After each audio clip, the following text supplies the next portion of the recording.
पांचवा जो बल होता है वो मनोबल होता है। पांचवा बल मनोबल होता है। यदि ये जनबल के साथ अपने गोल को अचीव करने के लिए मनोबल की आवश्यकता पड़ती है, और मनोबल बढ़ाने के लिए सबसे ज्यादा जिस चीज की आवश्यकता पड़ती है वो चीज है केवल और केवल और केवल प्रैक्टिस, प्रैक्टिस और प्रैक्टिस। जब हमारे समाज का बच्चा कॉलेज में जाता है, आईआईटी कॉलेज में पढ़ता है, आईआईएम कॉलेज में पढ़ता है, बड़े बड़े इंजीनियरिंग कॉलेज में पढ़ता है, तब उसको उसके साथी छात्र चालाक किस्म के लोग, वो विरोधी लोग उसका मनोबल दबाने का काम करते हैं, ये कहकर कि भाई तुम्हारा दाखिला तो कोटे से।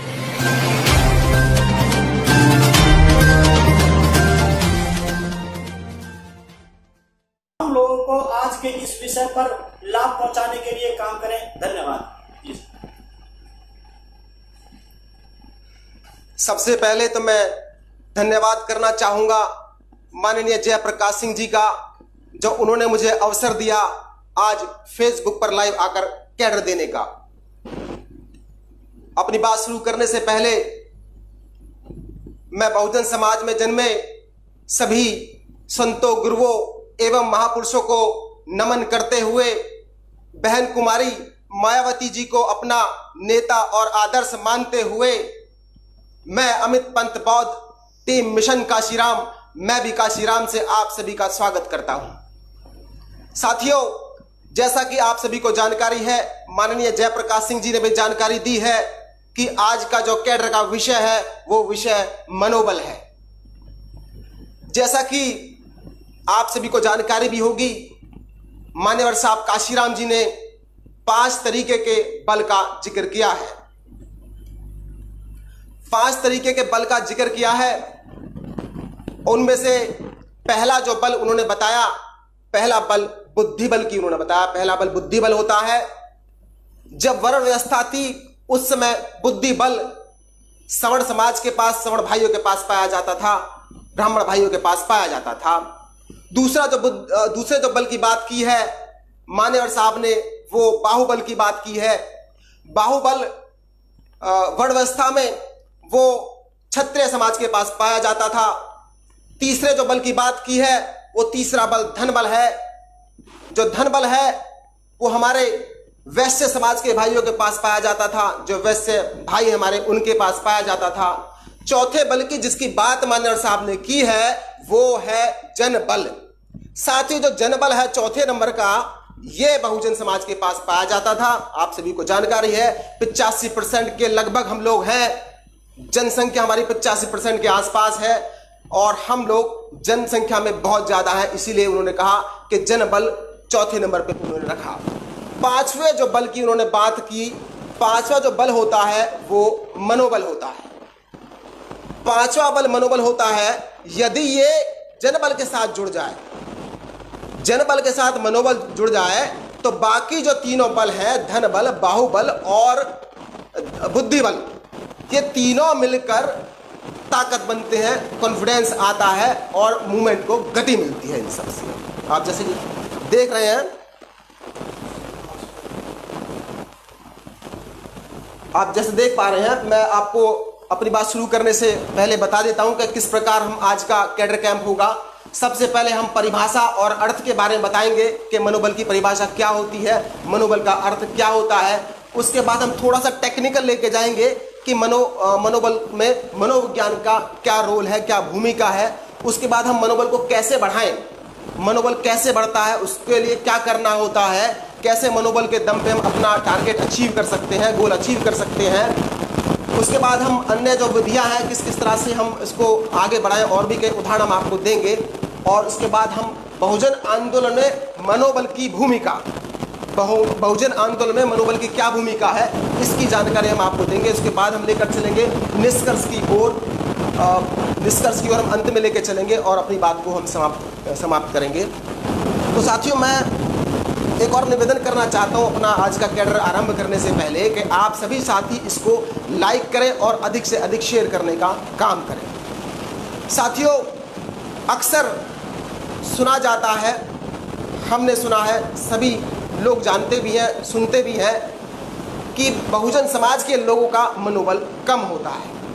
बहुजन समाज के लोगों में मनोबल कम होता है, इसीलिए वो तरक्की नहीं कर पाते हैं, इसीलिए वो आगे नहीं बढ़ पाते हैं। अक्सर सुना होगा, लेकिन मैं इस बात से कतई इत्तेफाक नहीं रखता हूं। मेरा मानना यह है कि बहुजन समाज के लोगों के अंदर मनोबल बिल्कुल भी कम नहीं होता है, कतई भी कम नहीं होता है। आज आप देखेंगे प्रतिभा हमारे अंदर कूट कूट कर भरी है। बहुजन समाज के लोगों के अंदर किसी भी क्षेत्र में आप देखेंगे ऊंचाइयों पर हम लोग आपको मिलेंगे। हमारे डॉक्टर, हमारे टीचर्स, हमारे साइंटिस्ट, हमारे इंजीनियर्स, हमारे एमपी, हमारे एमएलए और हमारे मुख्यमंत्री, हमारे उप प्रधानमंत्री, तमाम क्षेत्रों में हम आपको मिलेंगे।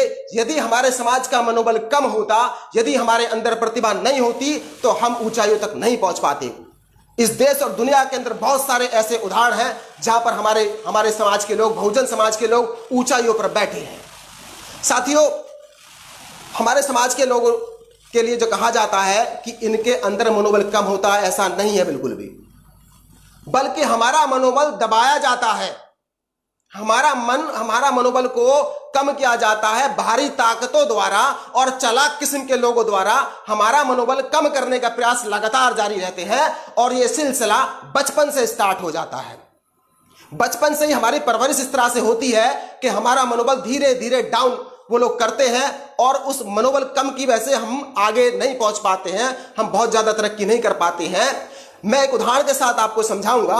जैसा कि आपको जानकारी है, जब हमारे घर का परिवार का बच्चा छोटा होता है, जब हमारे परिवार का बच्चा छोटा होता है तो उसके चारों तरफ एक नेगेटिव माहौल पैदा कर दिया जाता है और इसकी शुरुआत सबसे पहले हमारे परिवार के ही लोग करते हैं।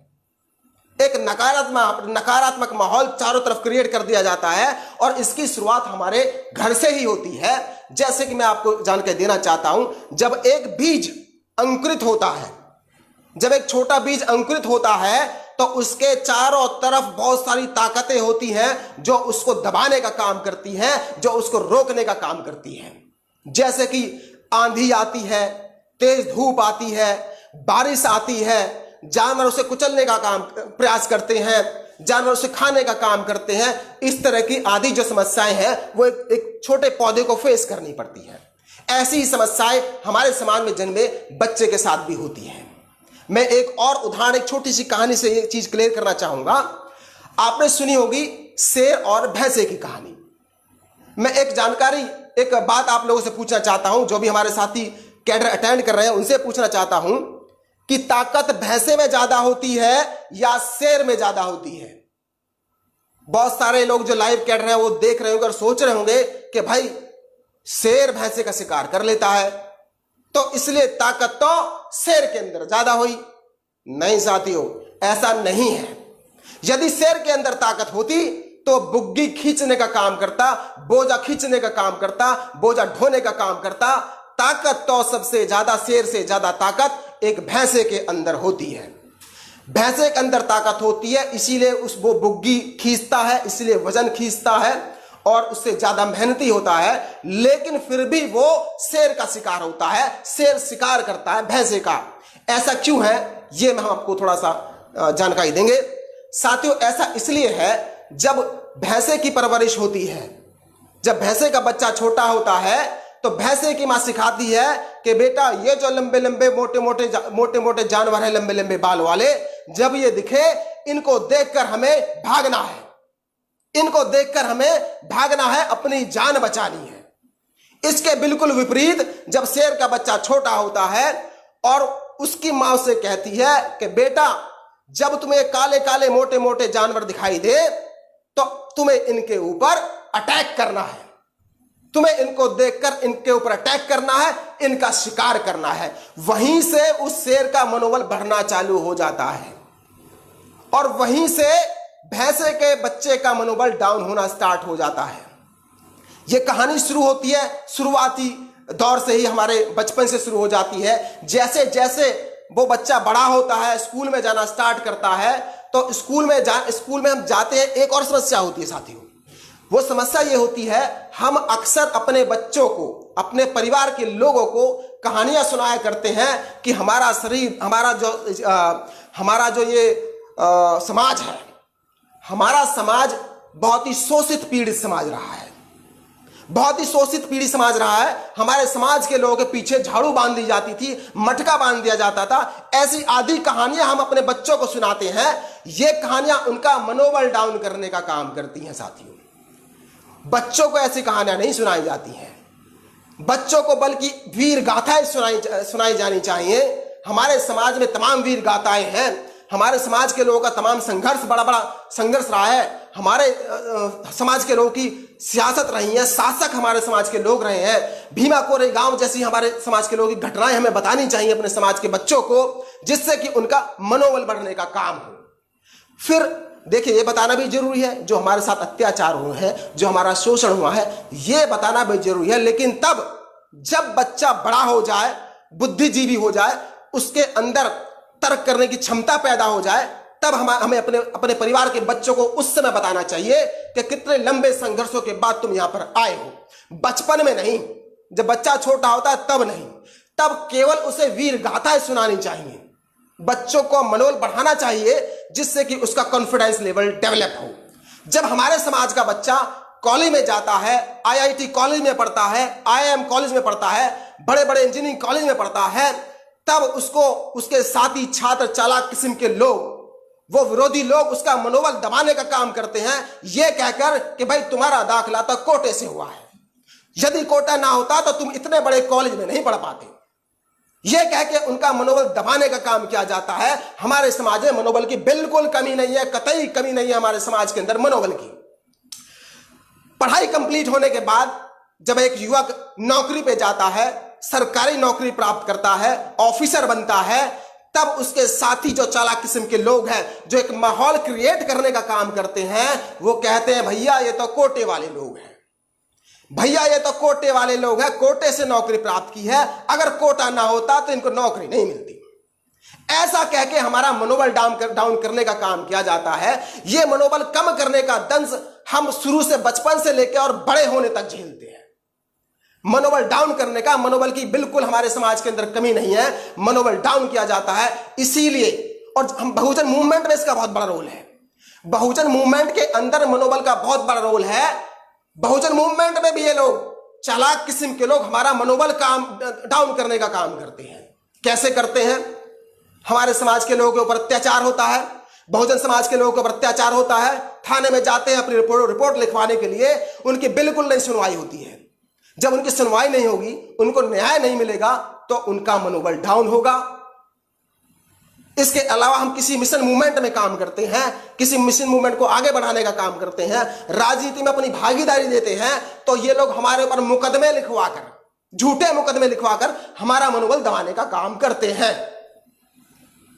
जब हमारे लोग अच्छे मुकाम पर पहुंचते हैं, राजनीति के अंदर मंत्री बनते हैं, मुख्यमंत्री बनते हैं, अन्य बड़े पदों पर जाते हैं, तब ये लोग हमारा मनोबल सरकारी एजेंसियों के द्वारा कम करने का काम करते हैं। सरकारी एजेंसियों को हमारे पीछे लगाकर, आप देखते होंगे, आपने देखा होगा, सरकारी एजेंसी जैसे CBI हमारे पीछे लगवा देते हैं, ED हमारे पीछे लगवा देते हैं, और इनकम टैक्स से छापा हमारे ऊपर लगवा देते हैं, जिससे कि हमारा मनोबल डाउन हो, हम अपने मिशन मूवमेंट से, अपने उद्देश्य से, अपने गोल से भटक जाएं। यही एक कारण है कि हमें आज का जो कैडर कैंप मनोबल पर हमने लेना स्टार्ट किया। यही एक रीजन है कि आज हम मनोबल विषय पर कैडर आप लोगों को देने का काम करेंगे। साथ ही शुरुआत करते हैं मनोबल की परिभाषा और अर्थ से। जैसा कि आप लोग देख पा रहे हैं स्क्रीन पर, मनोबल की परिभाषा एवं अर्थ। सबसे पहले हम मनोबल की परिभाषा पर बात करते हैं। हमारे एक प्रोफेसर निमेश जी है, जिन्होंने ये डेफिनेशन लिखी है। बहुत सारी हमने डेफिनेशन देखी, स्टडी की, अध्ययन किया, और अध्ययन करने के बाद हमने एक सटीक परिभाषा का चयन किया, जो परिभाषा इस प्रकार है: मनोबल वह ऊर्जा है। जी हां, इसमें तो राइटर ने कहा है मनोबल एक ऊर्जा के समान है। मनोबल एक ऊर्जा के समान है जो सफलता की राह में आने वाली परेशानियां, सफलता की राह में आने वाली परेशानियों से मुकाबला करने के लिए व्यक्ति के अंदर साहस पैदा करती है, व्यक्ति के अंदर शक्ति पैदा करती है।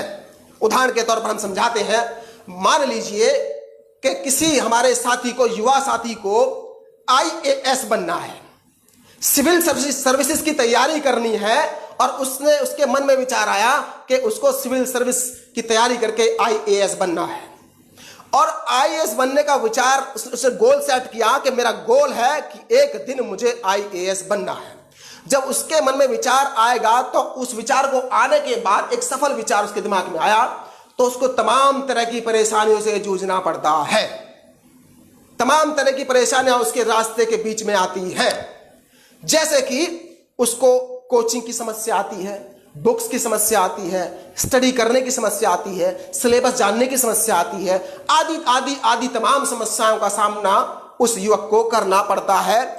और उन समस्याओं से मुकाबला करने के लिए उस व्यक्ति के अंदर, उस युवक के अंदर जो साहस होता है, जो शक्ति होती है, जो पावर होती है, उसको मनोबल कहते हैं साथियों।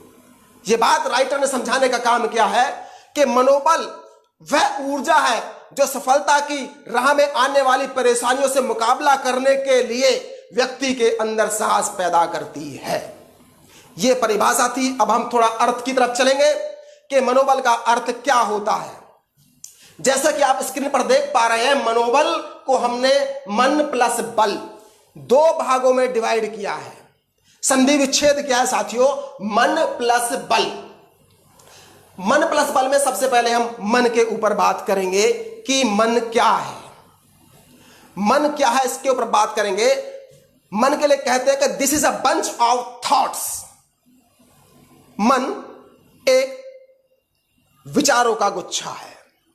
मन एक विचारों का गुच्छा है। मन के अंदर सैकड़ों, हजारों, लाखों विचार चलते हैं, इसीलिए कहते हैं this is a bunch of thoughts. जैसा कि यहां लिखा भी है, mind this is a bunch of thoughts.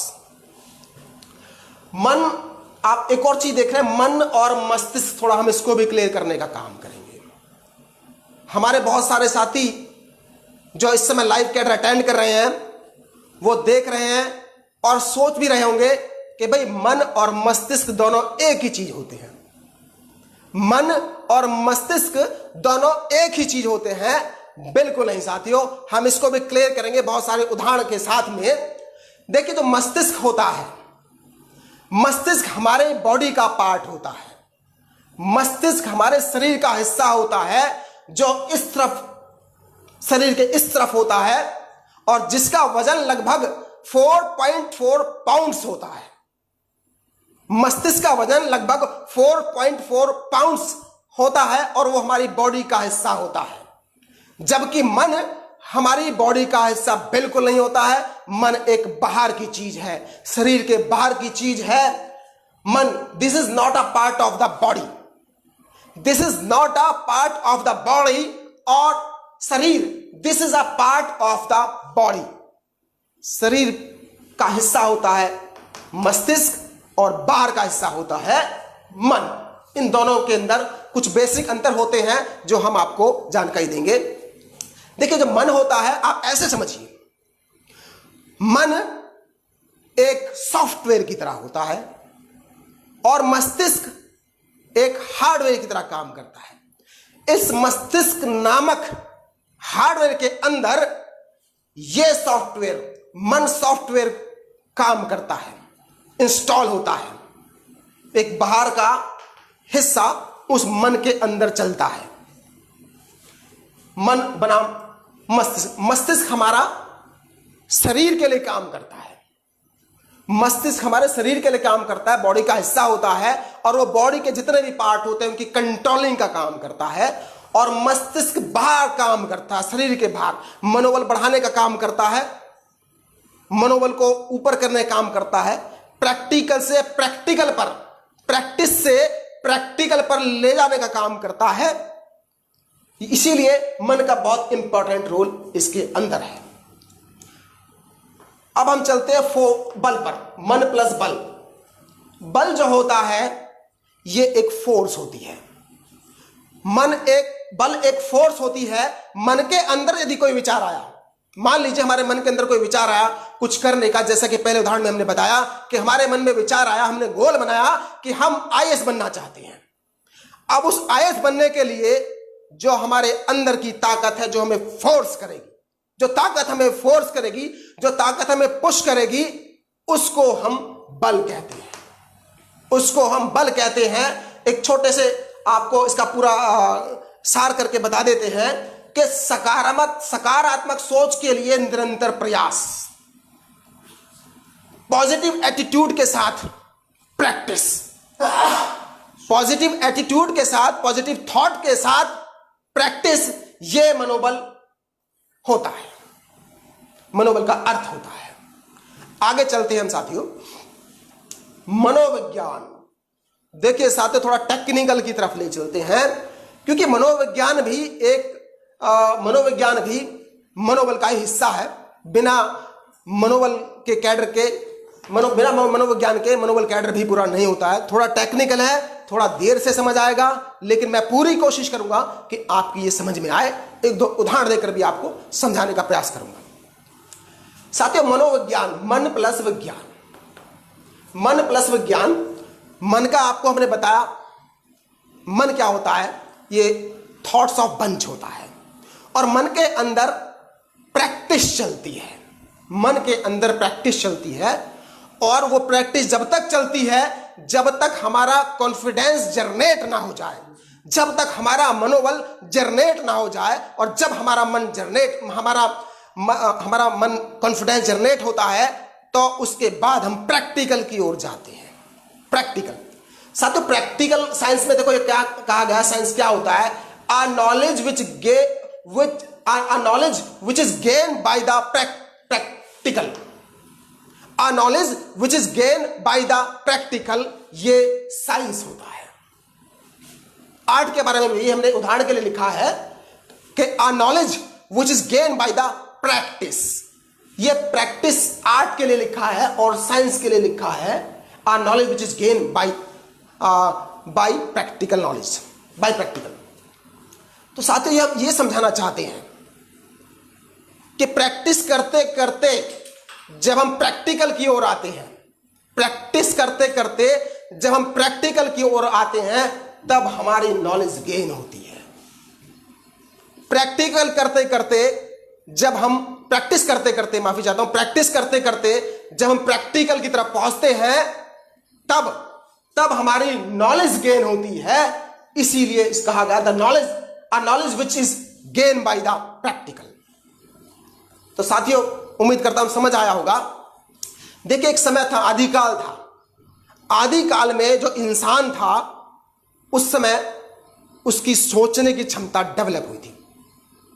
जिस समय आदमी का, इंसान की उत्पत्ति हुई और उसने धीरे धीरे सोचना स्टार्ट किया, इंसान ने आविष्कार करने स्टार्ट किए, अपनी जरूरतों के हिसाब से आविष्कार स्टार्ट करने शुरू किए। जैसे कि आपने देखा होगा कि इंसान ने पहले आग जलाने की, पत्थरों से आग जलाने की उत्पत्ति की, दिमाग ने काम किया, मन ने काम किया, प्रैक्टिस हुई, पत्थर रगड़ रगड़ कर प्रैक्टिस हुई, और एक दिन उन्होंने आग जलाने का काम किया, आग जलाना सीख लिया।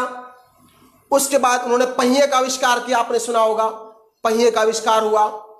पहिए के आविष्कार ने ऐसी क्रांति लाई कि बहुत सारे धीरे धीरे तरक्की बड़ी तेजी से हुई, तरक्की बड़ी तेजी हुई इंसान की। तो उस समय इंसान ने जैसे जैसे तरक्की की तब उसको तरक्की, जो मन ने काम किया, मन के काम करने के बाद उसको मनुष्य से जाना जाने लगा, मन से मनुष्य। इंसान एक लिविंग बॉडी होता है, इंसान एक लिविंग बॉडी होता है। जो जीवित व्यक्ति है उसके अंदर ही मन निवास करता है। एक मृत शरीर के अंदर, एक निर्जीव वस्तु के अंदर मन नहीं होता है, मन निवास नहीं करता है, मन ऑपरेट नहीं करता है। एक वस्तु के अंदर मन नहीं होता है, और जिस व्यक्ति के अंदर मन नहीं है, जिस व्यक्ति के अंदर मनोबल नहीं है, वो व्यक्ति भी स्वयं मृत के समान है। जिस व्यक्ति के अंदर मन नहीं, जिस व्यक्ति के अंदर मनोबल नहीं, वो व्यक्ति मृत के समान है। इसीलिए जब आदमी ने सोचना स्टार्ट किया और वो उसको मनुष्य नाम से जाना जाने लगा, वो मन के कारण एक इंसान को मनुष्य नाम से जाने लगा। और साथियों आपको पता है तथागत गौतम बुद्ध जी की पूरी रिसर्च, पूरा जीवन काल उनका मन के ऊपर रहा है। पूरी रिसर्च गौतम बुद्ध जी ने मन के ऊपर की। विपස්සना उन्होंने बताया, विपස්සना में मन किस तरह से मन को कंट्रोल किया जाता है, किस तरह से मनोबल हाई किया जाता है, पूरी रिसर्च तथागत जी की इसके ऊपर रही। साथियों आगे जैसा कि नीचे आप देख रहे हैं, उद्देश्य गोल की प्राप्ति हेतु मनोबल की आवश्यकता। यह भी बहुत ही इंपॉर्टेंट विषय है, इंपॉर्टेंट चीज है। भाई मन तो हमने मनोबल तो बता दिया, मनोबल की हमने परिभाषा भी आपको बता दी, थोड़ा सा टेक्निकली मनोविज्ञान के बारे में भी हमने बता दिया। लेकिन इस मनोबल की आवश्यकता क्यों पड़ती है, इसकी आवश्यकता क्यों होती है? इसकी आवश्यकता इसलिए होती है कि हमने कोई उद्देश्य बनाया है। अलग अलग उद्देश्य अलग अलग व्यक्तियों के हो सकते हैं। मान लीजिए किसी का उद्देश्य है कि उसको कोई एग्जाम पास करना है। मान लीजिए किसी का उद्देश्य है कि उसको किसी चीज का आविष्कार करना है, किसी साइंटिस्ट का उद्देश्य हो सकता है। मान लीजिए किसी का उद्देश्य है कि उसे बहुत बड़ा लीडर बनना है, वो उसका उद्देश्य हो सकता है। मान लीजिए किसी का उद्देश्य है कि उसको सोशल मूवमेंट में काम करना है, मिशन मूवमेंट में काम करना है, बिल्कुल उसी तरह जिस तरह से मैं करता हूं, हमारी पूरी टीम मिशन काशीराम की टीम काम करती है। यह हमारा गोल है। ऐसे अलग अलग गोल प्रत्येक व्यक्ति के हो सकते हैं, उनकी आवश्यकता के अनुसार हो सकते हैं। तो इस गोल का बड़ा इंपॉर्टेंट रोल है मनोबल के अंदर। हमने यदि अपना कोई गोल बनाया है, उस गोल को अचीव करने के लिए जो गोल हमने तैयार किया है, जिस गोल को हम अचीव करना चाहते हैं, उसको अचीव करने के लिए सबसे बड़ा इंपॉर्टेंट रोल मनोबल का होता है। सबसे बड़ा इंपॉर्टेंट रोल मनोबल का होता है। यदि हमारे अंदर मनोबल है तो ही हम अचीव कर पाएंगे अपने गोल को। और ये गोल कैसे अचीव करना है, मनोबल कैसे बढ़ाना है, अब हम इस पर चलते हैं। जैसा कि आप देख पा रहे हैं कि मनोबल कैसे बढ़ाएं। थोड़ा सा समय लगेगा इसे समझाने में कि मनोबल कैसे बढ़ाएं। साथियों आप जैसा कि देख पा रहे हैं, यहां दो वर्ड लिखे हैं, प्रैक्टिस और प्रैक्टिकल। जैसा कि आपको जानकारी दी कि मनोबल बढ़ाने के लिए, अपने गोल को अचीव करने के लिए मनोबल की आवश्यकता पड़ती है। और मनोबल बढ़ाने के लिए सबसे ज्यादा जिस चीज की आवश्यकता पड़ती है वो चीज है केवल और केवल प्रैक्टिस, प्रैक्टिस और प्रैक्टिस। मनोबल को बढ़ाने के लिए जो एक्सरसाइज है वो केवल प्रैक्टिस है। प्रैक्टिस से हम अपना मनोबल जनरेट कर सकते हैं और अपने टारगेट को अचीव कर सकते हैं। देखिए यहां पर दो वर्ड हैं।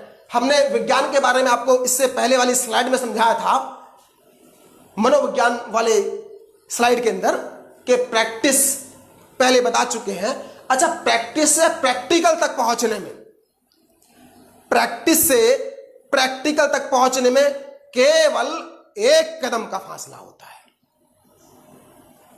आप देखें 90% इस वर्ड के अंदर सिमिलरिटी है। देखेंगे PRACTIC, यह डंडा है, बीच में एक लाइन खींची है। विज्ञान के अंदर भी PRACTIC और इस लाइन के बाद AL, इन दोनों वर्ड के अंदर 90% समानता है। ऊपर E अलग है और आगे नीचे वाले वर्ड में AL अलग है। तो प्रैक्टिस से प्रैक्टिकल तक पहुंचने में केवल एक कदम का फासला होता है। और इस एक कदम को पहुंचने के लिए हमें पूरी ताकत झोंकनी पड़ती है। हमें पूरी ताकत झोंकनी पड़ती है। हमें प्रैक्टिस करते करते प्रैक्टिकल तक पहुंचना पड़ता है। एक छोटा सा उदाहरण और आपको देकर समझाऊंगा किस तरह से। मान लीजिए आप किसी बड़े अधिकारी से मिलने जाते हैं, आप किसी पुलिस ऑफिसर से मिलने जाते हैं, चाहे वो SSP हो, चाहे कमिश्नर हो, चाहे IG हो, चाहे DIG हो, चाहे IAS हो, DM हो। आप यदि जब भी किसी बड़े अधिकारी के पास पहुंचेंगे, डायरेक्ट मान लीजिए आपकी पहली बार मुलाकात किसी बड़े अधिकारी से हो रही है, तो आप वहां पहुंचकर थोड़ा सा झिझकेंगे बात करने में। आपको लगेगा भाई ये बहुत बड़ा अधिकारी और हम एक छोटे से व्यक्ति, ये बहुत बड़ा अधिकारी और हम एक छोटे से व्यक्ति, तो हमारे अंदर झिझक होती है उससे बात करने के लिए। तो हम इस झिझक को कैसे समाप्त करें? इसको समाप्त करने के लिए हम पहले छोटे अधिकारी के पास जाएं। हमें प्रैक्टिस होनी चाहिए। हमें पहले जाकर एक सिपाही से हमें बात करने में स्टार्ट करें। सिपाही को देख के घबराए ना, उससे अपनी बात रखें। सिपाही के बाद हम उससे ऊपर का अधिकारी दरोगा से बात करें, इंस्पेक्टर से बात करें, और इसी क्रम में SHO, CO, SP, SSP, DIG, IG, इसी क्रम में हम धीरे धीरे प्रैक्टिस करते करते करते करते और हम प्रैक्टिकल पर पहुंच जाएंगे। प्रैक्टिस करते करते हम प्रैक्टिकल पर पहुंच जाएंगे, और प्रैक्टिकल हमारा होगा जब हम किसी अधिकारी के सामने खड़े होने लायक बन जाएं। जब हम किसी अधिकारी के सामने खड़े होने लायक बन जाएं, अपनी बात रखने लायक बन जाएं, दैट इज कॉल्ड प्रैक्टिकल। वो प्रैक्टिकल होगा। और प्रैक्टिकल तक पहुंचने के लिए प्रैक्टिस की आवश्यकता होती है। प्रैक्टिस, प्रैक्टिस और प्रैक्टिस, जिससे हम प्रैक्टिकल तक पहुंचकर अपना काम सिद्ध कर सकें, जो हमने गोल, जो हमने उद्देश्य बनाया है। हारने वाला जीतने वाले से एक कदम पीछे रह जाता है। एक और छोटा सा उदाहरण देकर समझाऊंगा इस लाइन के बारे में। मान लीजिए कहीं दौड़ होती है और उस दौड़ में बहुत सारे लोग दौड़ते हैं। जो व्यक्ति उसमें जीतता है उसकी प्रैक्टिस होती है, जो विनर होता है उसकी अच्छी प्रैक्टिस होती है। इस प्रैक्टिस के कारण ही वो प्रैक्टिकल में पहुंच पाता है। और जो व्यक्ति उससे ठीक एक कदम पीछे रह जाता है उसकी प्रैक्टिस में कुछ कमी होती है।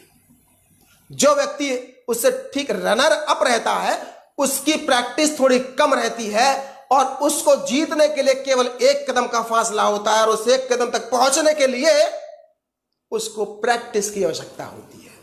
Practice, practice, practice. उस दौड़ को जीतने के लिए उसे प्रैक्टिस की आवश्यकता होती है।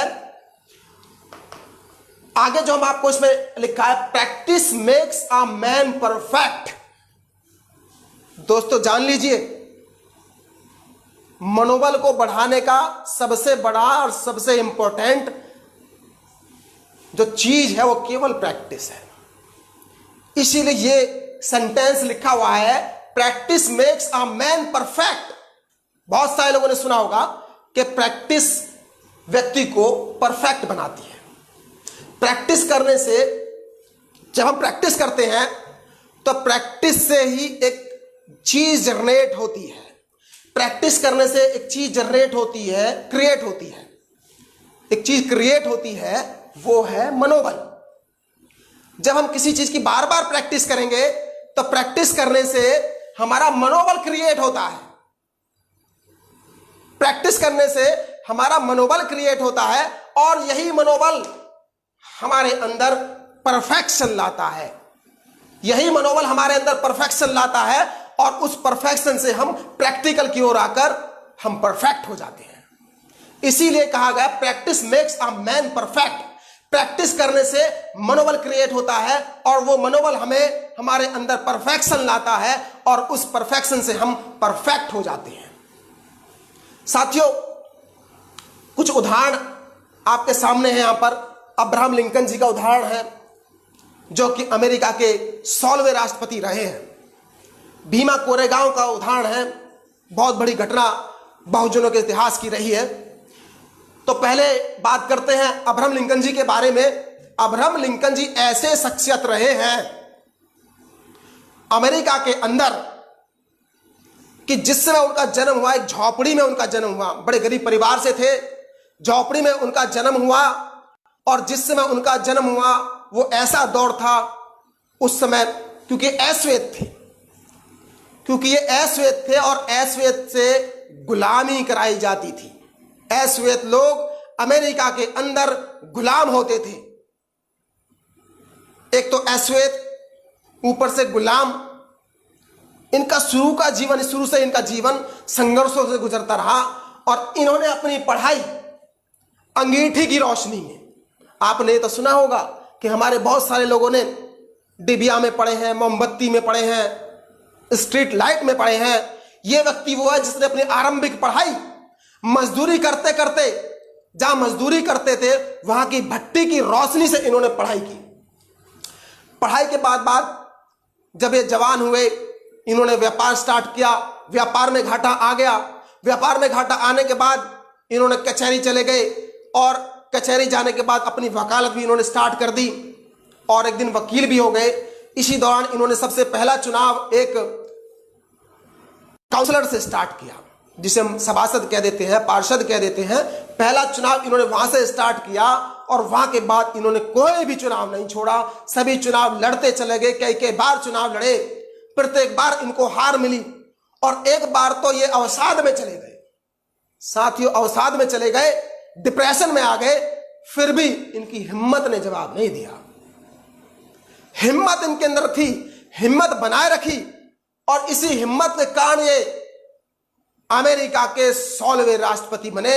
आखिरी अंतिम चुनाव जीता और जीतने के बाद ये 16वें राष्ट्रपति बनकर इन्होंने सिद्ध कर दिया कि यदि इंसान के अंदर मनोबल है, इंसान के अंदर कॉन्फिडेंस है और लगातार वो प्रैक्टिस करता चला जाए अपने गोल को अचीव करने के लिए, तो वो व्यक्ति कभी हार नहीं सकता है। वो व्यक्ति कभी हार नहीं सकता है। ये अब्राहम लिंकन जी ने सिद्ध कर दिया। इसके साथ ही जो अगला उदाहरण है वो भीमा कोरेगांव का उदाहरण है। बहुजन समाज में जन्मे सभी हमारे साथी जानते होंगे भीमा कोरेगांव की घटना को।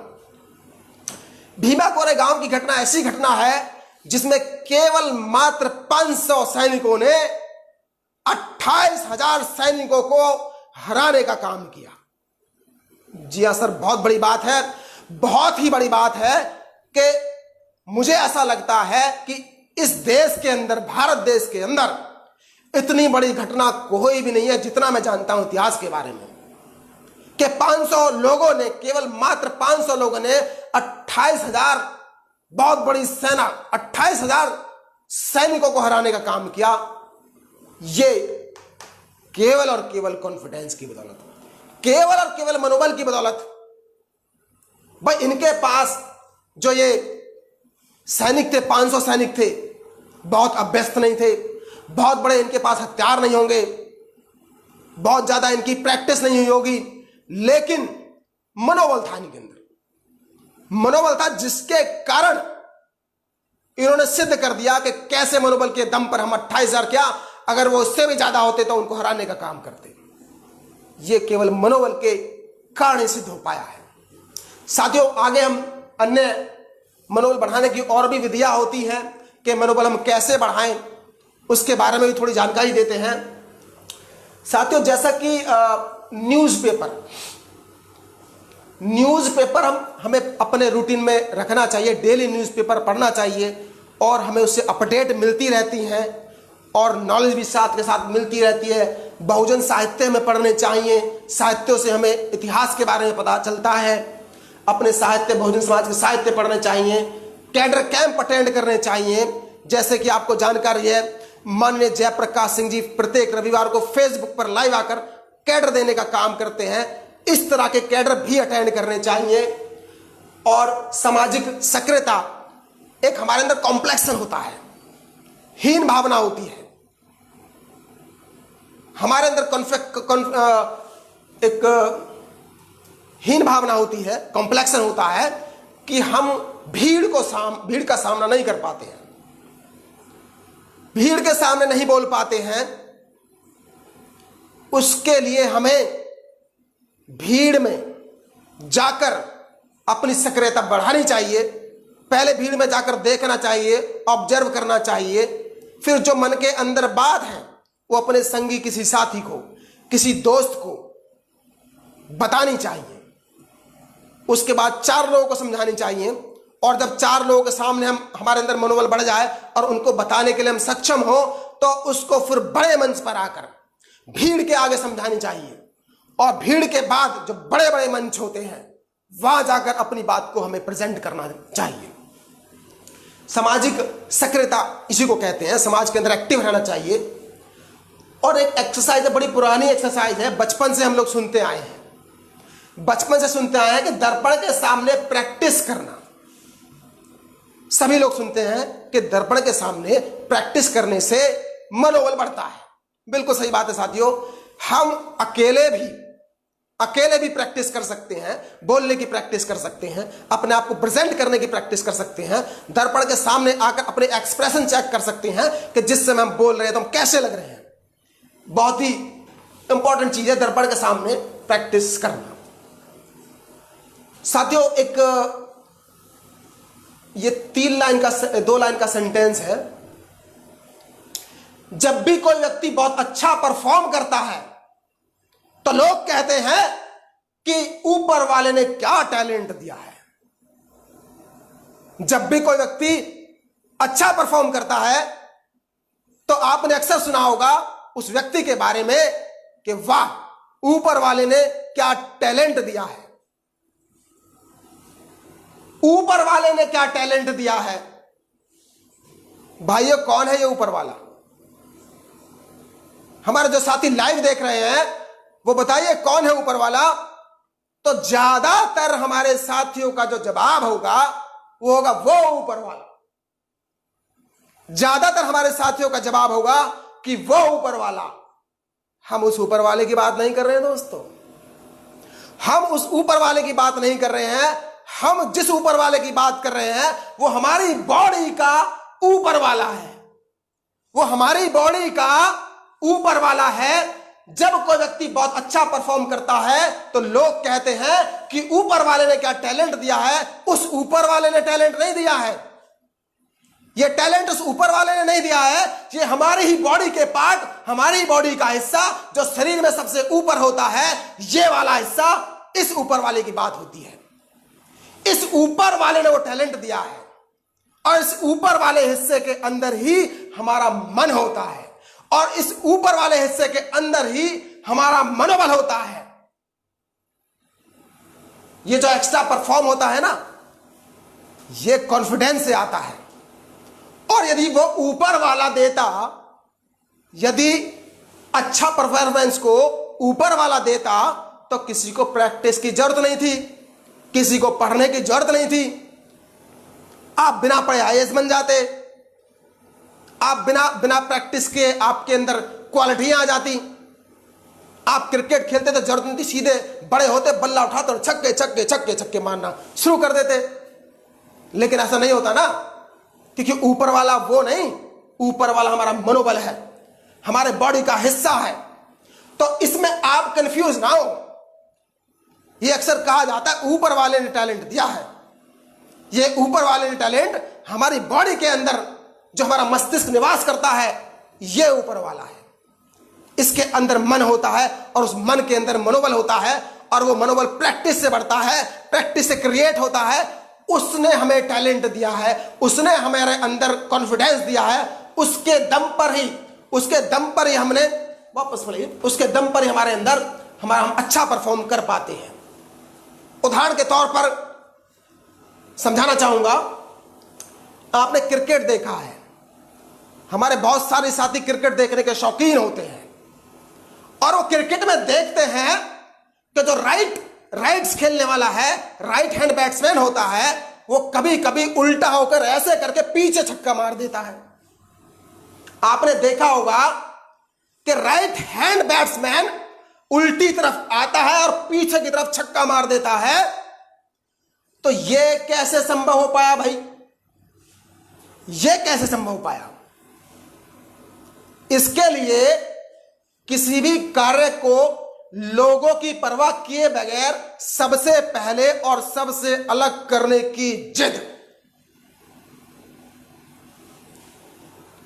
किसी भी कार्य को लोगों की परवाह किए बगैर सबसे पहले और सबसे अलग करने की जिद, ये उसको इस बात के लिए प्रेरित करती है कि कोई भी व्यक्ति जो राइट हैंड का बैट्समैन है वो उल्टा लेफ्ट हैंड आकर भी छक्का मार सकता है। एडिसन का आपने नाम सुना होगा।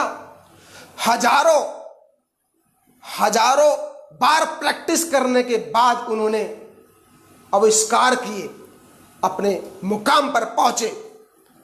न्यूटन का नाम आपने सुना होगा। मैं एक और उदाहरण देकर समझाना चाहता हूं। न्यूटन का नाम आपने सुना होगा। एक बार न्यूटन पेड़ के नीचे बैठे थे और पेड़ से फल नीचे गिरा। जब फल नीचे गिरा तो उन्होंने सोचा कि भाई ये फल नीचे क्यों गिरा, ये ऊपर क्यों नहीं गया, ये फल नीचे क्यों गिरा, ये तो ऊपर भी जा सकता था। तो उन्होंने अपने दोस्तों से साझा कहा, भाई ये फल नीचे क्यों गिरा, ऊपर क्यों नहीं गया। मतलब ये कि किसी भी कार्य को लोगों की परवाह किए बगैर उन्होंने लोगों की परवाह नहीं की। उन्होंने पूछना स्टार्ट किया तो लोगों ने उनका मजाक उड़ाना स्टार्ट कर दिया। कह रहे ये तो पागल हो गया, बताओ कैसी बात कर रहा है, बताओ कैसी बात कर रहा है कि फल नीचे क्यों गिरा। अरे फल तो नीचे गिरता है, ऊपर थोड़ी गिरता है। लोगों ने उसका मजाक बनाना स्टार्ट किया, लेकिन उसने लोगों की परवाह नहीं की। न्यूटन ने लोगों की परवाह नहीं की और सबसे पहले प्रयास किया कि मैं बताऊंगा कि यह फल ऊपर क्यों नहीं गया, यह फल नीचे क्यों गिरा, यह मैं बताऊंगा। और ये उसके अंदर मनोबल था, उसके अंदर जिज्ञासा थी कि मैं इस बात को जानूंगा कि फल ये नीचे ही क्यों गिरा। और फिर उसने सबसे अलग करने की जिद ठानी कि मैं इसको करके दिखाऊंगा। और करके दिखाया न्यूटन का सिद्धांत। आप जानते होंगे, साइंस से पढ़े हुए छात्र जानते होंगे, वैसे तो सभी को जानकारी है कि न्यूटन का सिद्धांत क्या होता है। पृथ्वी के अंदर गुरुत्वाकर्षण शक्ति होती है जो अपनी ओर खींचने का काम करती है। यह बात न्यूटन ने बताने का काम किया। लोगों की परवाह किए बगैर, लोग मजाक के बगैर, लोग हंसी उड़ाते हैं, उसे बिल्कुल परवाह नहीं की। और सबसे पहले उसने करके दिखाया कि किस तरह से फल नीचे गिरता है, उसका कारण क्या होता है। यह सबसे पहले करना एक आर्ट होती है, सबसे पहले करना। आपने देखा होगा ज्यादातर हमारे जो महापुरुष रहे हैं, किसी भी समाज के महापुरुष रहे हैं, वो आगे आगे होते हैं और भीड़ उनके पीछे पीछे होती है। वो आगे आगे होते हैं और भीड़ उनके पीछे पीछे होती है, क्योंकि उनके अंदर सबसे पहले करने की जिद होती है। वो सबसे पहले करके दिखाते हैं, पीछे तो भीड़ चलती है। लीडरशिप की भी एक सबसे बड़ी क्वालिटी होती है कि लीडर हमेशा सबसे पहले करता है। लीडर सबसे पहले करता है, अपने मनोबल के दम पे करता है, और पीछे पीछे तो भीड़ करती है। पीछे पीछे तो लोग भेड़ चाल होते हैं, पीछे पीछे लोग पीछे पीछे चलने का काम करते हैं। जो सबसे पहले करता है वही लीडर होता है, और उसके सबसे पहले करने का कारण उसका केवल मनोबल होता है, साथियों, आगे चलते हैं। बहुजन आंदोलन में मनोबल की भूमिका। शुरुआत में ही मैंने जब ये कैडर स्टार्ट किया था, कैडर के शुरुआत में ही मैंने कुछ बातें बताई थी बहुजन मूवमेंट के बारे में, कि बहुजन मूवमेंट में मनोबल की क्यों आवश्यकता पड़ी।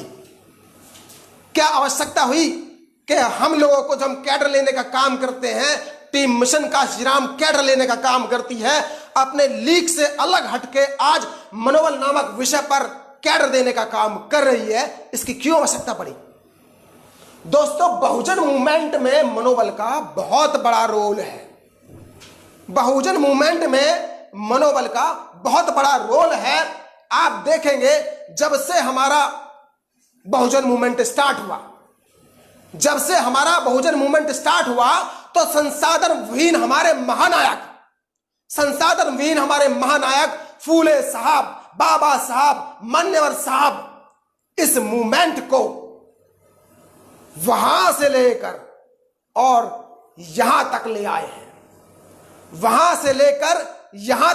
आए हैं। हमारे बहुजन मूवमेंट के हमारे महापुरुष, और यहां तक लाने में उनके पास क्या था? उनके पास था तो केवल कॉन्फिडेंस, उनके पास था तो केवल मनोबल, जिसके दम पर वहां से लेकर और यहां इस मूवमेंट को लाकर उन्होंने खड़ा कर दिया।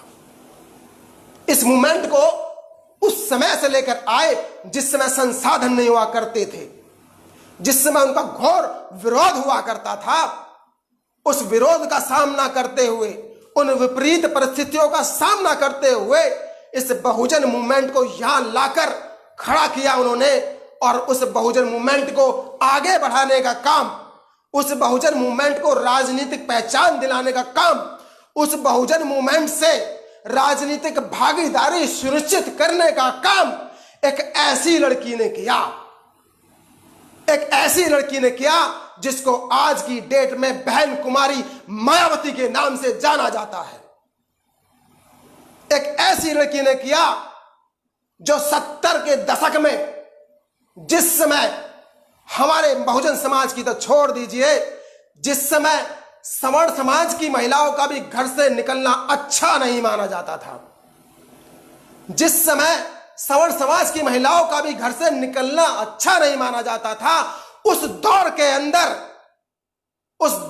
अंदर बहन कुमारी मायावती ने अपना सब कुछ त्याग कर, अपना घर बार त्याग कर, अपना परिवार त्याग कर, सारी सुख सुविधाएं त्याग कर बहुजन मूवमेंट को ज्वाइन किया। और बहुजन मूवमेंट को ज्वाइन करके उन्होंने अपने अदम्य साहस, अपनी ओजस्वी बाणी और ऊर्जा से भरे मनोबल के साथ पूरे समाज को एक करके, ना कि बहुजन समाज को एक करके, पूरे समाज को एक करके इस देश के सबसे बड़े सूबे, सबसे बड़े प्रदेश उत्तर प्रदेश के अंदर 4 बार सरकार बनाकर बहुजन समाज के साथ साथ सर्व समाज का नाम रोशन किया, सर्व समाज का कॉन्फिडेंस बनाने का काम किया बहन कुमारी मायावती जी ने। इससे बड़ा उदाहरण और कोई नहीं हो सकता है। इस बहुजन मूवमेंट को यहां तक लाने में इतना कॉन्फिडेंस उन्होंने दिया, इतना मनोबल उन्होंने बढ़ाया कि हमारे समाज के लोग जो उच्च पदों पर थे, नौकरियों पर थे, व्यापारों में थे, ठेकेदारी करते थे, उनका मनोबल बढ़ा। और आप देखेंगे उनका मनोबल बढ़ा, आप देखेंगे, नोट करेंगे कि इस दौर में भी मनोबल को दबाने का काम किया जाता है, मनोबल को कम करने का काम किया जाता है। तमाम एजेंसियां मनोबल घटाने का काम करती हैं। आगे लीजिए। तमाम एजेंसियां, जैसा कि यहां लिखा है, हमारे बहुजन समाज के मिशनरी साथी, नेता, छात्र सरकारी नौकरियों में अधिकारी और कर्मचारियों के ऊपर विरोधी ताकतों द्वारा मनोबल को कम करने का, मनोबल को पर दबाव बनाने का काम किया जाता है। हमारे मनोबल को तोड़ने का काम किया जाता है, मनोबल को दबाने का काम किया जाता है। मनोबल तो बहुत है हमारे अंदर, मनोबल तो कूट कूट कर हमारे अंदर भरा है। हमारे बहुजन महापुरुषों की देन है ये मनोबल, उनके संघर्षों के दम पर यह मनोबल हमारे अंदर है। लेकिन विरोधी ताकतें, चालाक किस्म के लोग ऐसा माहौल पैदा करते हैं, ऐसा दबाव हमारे ऊपर बनाने का काम करते हैं कि जिससे हमारा मनोबल डाउन हो, हमारा मनोबल गिरे। ये लोग सरकारी एजेंसियों से भी करने का काम करते हैं। जिस समय मैंने कैडर स्टार्ट किया उस समय मैंने जानकारी भी दी कि सरकारी एजेंसियां जैसे कि वो दबाव बनाते हैं पुलिस के द्वारा, वो दबाव बनाते हैं सीबीआई के द्वारा, वो दबाव बनाते हैं हमारे ऊपर ईडी के द्वारा, और वो दबाव बनाते हैं हमारे ऊपर ईडी के अलावा इनकम टैक्स के द्वारा। और भी बहुत सारी एजेंसियां हैं, और भी बहुत सारे तरीके हैं जो ये अपनाते हैं, और बहुत सारे हथकंडे हैं जो ये हमारे ऊपर बहुजन समाज में काम करने वाले मिशन मूवमेंट के लोगों के ऊपर दबाव बनाते हैं, उनका मनोबल डाउन करने के लिए। ऐसे तमाम काम ये करते हैं। यहां लिखा भी है, सरकारी एजेंसियों का इस्तेमाल करके बहुजन आंदोलन को कमजोर करना। नीचे वापस है, नीचे ये अंकुरित बीज और भैंसे का उदाहरण मैं आपको पहले ही दे चुका हूं शुरुआत में ही, जब कैडर स्टार्ट हुआ था, कि अंकुरित बीज जब छोटा होता है, वो अंकुरित होता है, तमाम तरह की बाहरी विरोधी ताकतें उसको दबाने का काम करती हैं। भैंसे के उदाहरण में आपने देखा कि भैंसा ताकतवर तो होता है लेकिन उसका मनोबल डाउन होता है, और मनोबल डाउन होने की शुरुआत उसके शुरुआती दिनों में उसके बचपन से ही हो जाती है। इसलिए बचपन में बचपन में बच्चों का मनोबल बढ़ाने का काम करना चाहिए, बजाय उनको अपने शोषित की कहानियां सुनाने के उनको अपनी वीर गाथाएं सुनानी चाहिए, उनको बहुजन समाज की वीर गाथाएं सुनानी चाहिए। उनको बताना चाहिए कि तुम इस देश के शासक हो, तुम्हारे समाज के लोगों ने इतिहास लिखा है, तुम्हारे समाज के लोग इस दुनिया के सबसे विद्वान व्यक्ति हैं। ऐसी बातें उनको बताकर उनका मनोबल बढ़ाने का काम करना चाहिए। आगे चलिए साथियों, हम बिल्कुल अंतिम पड़ाव की तरफ चलते हैं, निष्कर्ष की तरफ हम इस आज के कैडर को लेकर आते हैं। जैसा कि आप देख रहे हैं कि मैं अकेला ही चला था जाने बे मंजिल, मगर लोग जुड़ते गए और कारवां बनता गया। मैं अकेला ही चला था जाने में मंजिल, मगर लोग जुड़ते गए और काफिला कारवां बनता गया।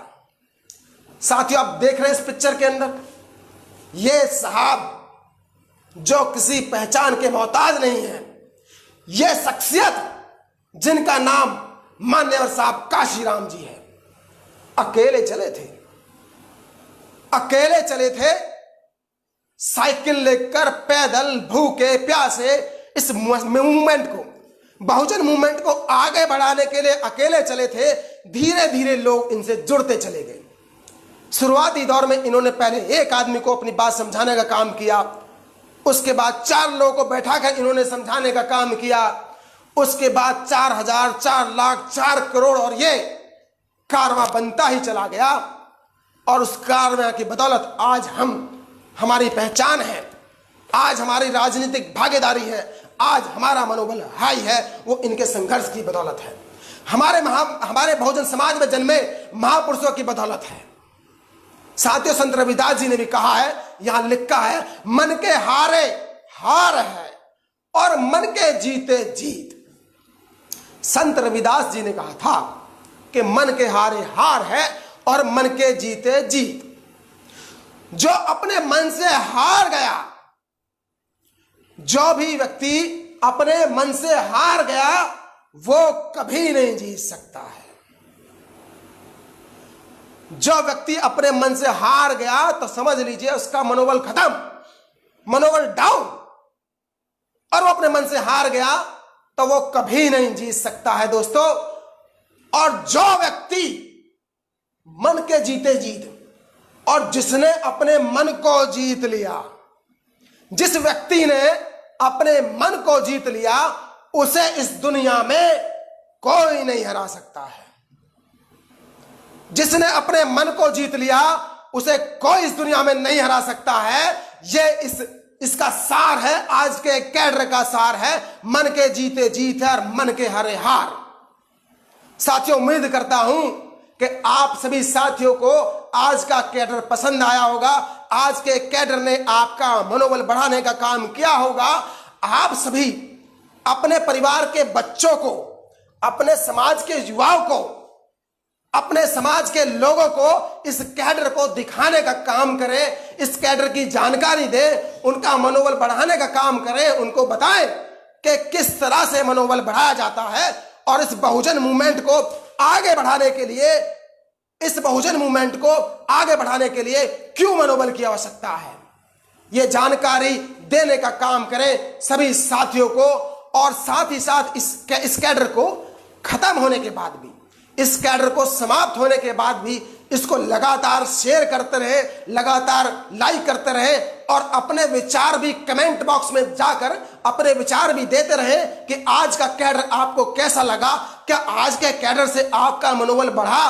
क्या आज के कैडर से आपको लगा कि हम अपना मनोबल बढ़ा सकते हैं? क्या आज के कैडर से आपको लगा कि हम कैसे अपने युवा साथियों का, अपने साथियों का, अपने बच्चों का मनोबल बढ़ाएंगे? ये अपने कमेंट, अपने सुझाव कमेंट बॉक्स में अवश्य दें। इन्हीं शब्दों के साथ आप सभी का धन्यवाद अदा करते हुए आपसे मैं विदा लेता हूं। मैं अमित पंत आपका बहुत बहुत धन्यवाद करता हूं, बहुत बहुत आभारी हूं कि आपने इतने ध्यान से आज का कैडर अटेंड किया। मेरा अपना चैनल, आपका चैनल, समाज का चैनल, देश का चैनल NB News 24/7 को आप लाइक करें, सब्सक्राइब करें और ज्यादा से ज्यादा इसकी वीडियो को शेयर करें, ताकि हर खबर को मैं आप तक आसानी से पहुंचा सकूं।